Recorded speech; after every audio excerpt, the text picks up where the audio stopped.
ভালো থাকার জন্য আল্লাহর রহমত প্রয়োজন, মানুষের সঙ্গ নয়। আপনি ভালো নাকি খারাপ সেটা আল্লাহ জানে। আপনি শুধু ভালো মানুষ হবার চেষ্টা করুন। আপনি যে ভালো সেটা কারো কাছে বারবার প্রমাণ করবার প্রয়োজন নেই। মনে রাখবেন, যার মন মানসিকতা যেমন সে আপনাকে তেমনই ভাববে। সুতরাং লোকে কি বলল তা এড়িয়ে চলুন।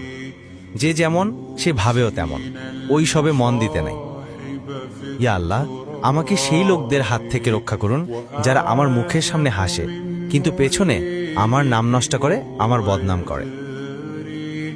মনে রাখবেন, সৎ পথে চললে হয়তো কিছুটা কষ্ট হবে, কিন্তু জয় একদিন আপনারই হবে ইনশাআল্লাহ। আপন পর বুঝি না, আমার জন্য যে আছে আমি তার জন্য সব সময় থাকব। আল্লাহ আমাকে ধৈর্যশীল করুক। আমি আরো শীতল হতে চাই, আরো নীরব হতে চাই। মানুষকে কষ্ট দিয়েন না, মানুষ বাঁচেই বা কয়দিন।